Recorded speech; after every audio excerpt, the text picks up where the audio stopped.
Então vamos lá para essa aqui, gente, que eu contei semana passada, foi uma história que já foi contada também, né, amor?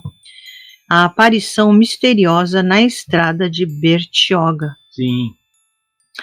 Essa estrada de Bertioga, desde que a gente, né, era pequena assim, se escutava que sempre era, porque ela é, até hoje, ela sempre foi perigosa e até hoje ela continua sendo perigosa, uma estrada de muitas curvas, estreita, então sempre às vezes tem acidentes ali horríveis. Para quem é de outro lugar que não sabe nada, que estrada, que peste de estrada que é essa? É uma estrada que tem dentro, na ilha de Santa Amaro, onde fica aqui no Guarujá. Guarujá, que antes de construírem a famosa Rio Santos, que ligava Santos até o Rio de Janeiro, essa estrada, o pessoal todo que queria ir para o litoral norte pegava essa estrada, atravessava uma balsa até Bertioga e iam pela praia. É porque não tinha Rio Santos, então tinha que vir por Santos, pegava a balsa, atravessava para cá, para passar aqui por dentro de Guarujá, para pegar outra balsa para ir para o litoral norte. Era jogo duro naquela época. E eu peguei essa época. Eu me lembro que quando eu era pequena, que a gente ia para lá, para o litoral norte.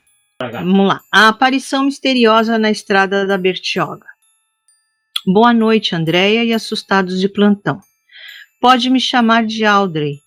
E hoje compartilharei um relato intrigante que ocorreu em minha cidade, no Guarujá, São Paulo. Ela é daqui do Guarujá. Na infância, eu ouvia frequentemente essa história, tanto na escola quanto em conversa entre adultos. Uma parte desse enigma envolve um membro da minha família, a quem chamarei de Ronildo. Até meados dos anos 70, o acesso ao litoral norte de São Paulo e ao sul do Rio de Janeiro era desafiador, muitas vezes demandando viagens extensas pela areia das praias por vários quilômetros. Apesar de ser apenas uma criança na época, ainda guardo vivas lembranças de nossas viagens para Boiçucanga, uma praia em São Sebastião, realizadas em ônibus pela extensão da praia, muitas vezes cruzando pontes improvisadas durante a maré alta. Era comum ver carros e até caminhões ficarem presos na areia, sendo engolidos pelo mar. Eu vi uma vez um caminhão. Para quem partia da Baixada Santista, o caminho incluía a famosa estrada de Bertioga, aqui no Guarujá. Antes de sair para Bertioga por meio de uma balsa, naquela época considerada um distrito e que hoje é uma cidade independente, essas jornadas eram repletas de desafios e aventuras, marcadas por travessias incertas e condições precárias de estrada. Essa estrada, que permanece em uso até hoje, resistiu mesmo após a inauguração da Rio Santos, por volta de 1975. Ao longo do seu trajeto, pequenos povoados, diversos restaurantes se espalham. Alguns deles ganham notoriedade ao serem frequentados por verdadeiras personalidades. Tipo, vou falar o nome de um aqui bem conhecido que frequentou um desses restaurantes aqui, o nosso querido Silvio Santos. Ronildo, um membro da minha família, trabalhava em um desses restaurantes naquela época. Lembro-me vividamente dele partindo para o trabalho em seu Chevette, todos os dias retornando já tarde da noite. Em um desses dias, ao sair do trabalho e seguir para casa, um acidente bloqueou a estrada, resultando em um trânsito lento. Naquela época, incidentes como esse eram comuns, dada a importância da estrada como principal acesso ao litoral norte. A viagem, que deveria ser rotineira, tornou-se uma experiência marcante e repleta de desafios. Quando Ronildo se aproximava do local do acidente, o trânsito parou novamente, despertando uma curiosidade. Determinado a descobrir o que havia acontecido, decidiu caminhar até o local do incidente. Ao chegar lá, deparou-se com um carro capotado na curva, onde 4 jovens, 3 homens e uma mulher encontraram um fim trágico. Seus corpos alinhados na beira da estrada e cobertos por jornais revelaram a gravidade do acidente.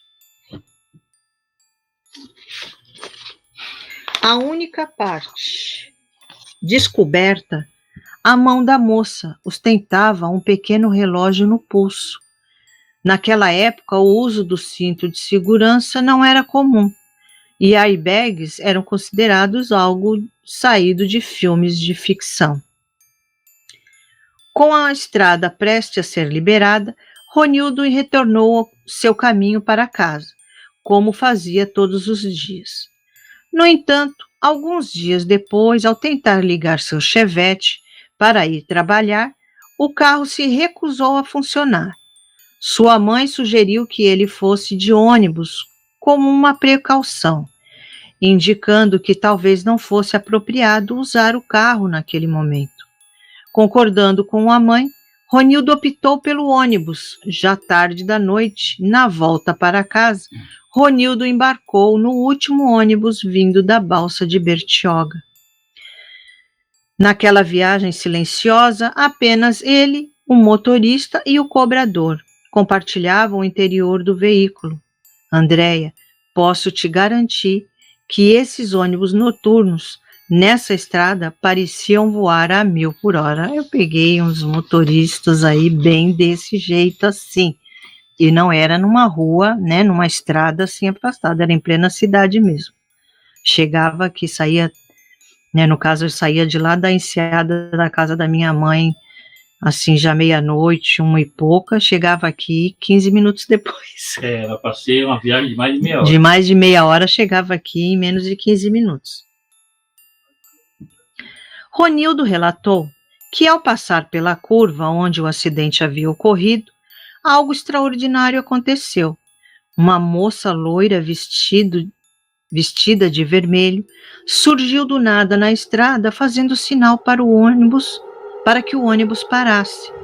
O motorista, visivelmente surpreso, começou a falar alto: "Cara, eu não posso acreditar nisso. Não pode ser." Enquanto eles ultrapassavam a moça, o cobrador e Ronildo, intrigados, questionaram o motorista sobre o que estava acontecendo. Ele, levantando-se e olhando para trás, confessou: "Essa garota se parece muito com que a moça que retiramos da ferragem de um carro nesta mesma curva há uma semana."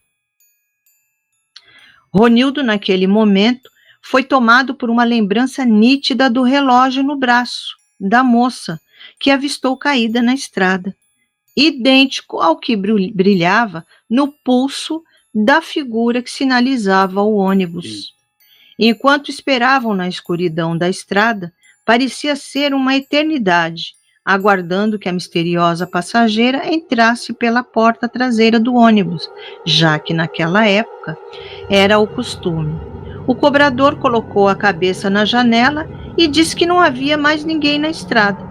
O motorista, ainda assustado, acelerou, questionando se eles realmente haviam visto a mulher. Ambos, o cobrador e Ronildo, afirmaram que sim.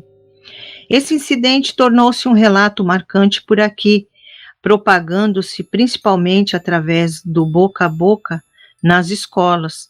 Espero que apreciem minha narrativa e desejo muito sucesso a você, Andréia, e toda a equipe dos Assustados de Plantão. Obrigado.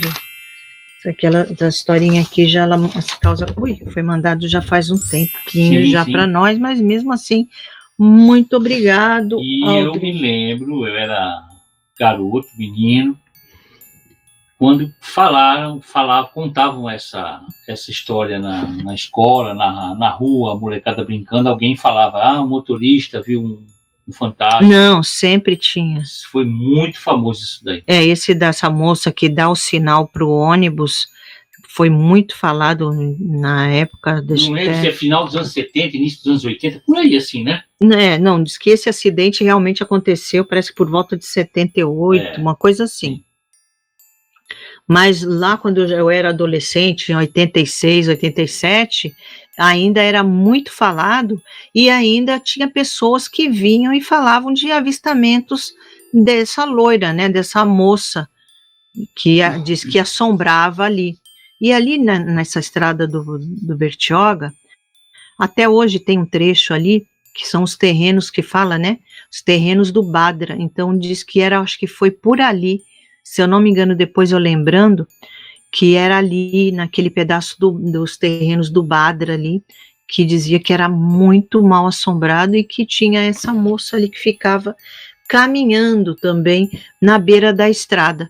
E às vezes tinha até pessoas que paravam para ver se queriam uma carona, uma ajuda, ela estava chorando, sempre chorando, Sim. E sumia, né? Como nos relatos que a gente vê por aí. Gostou do caos?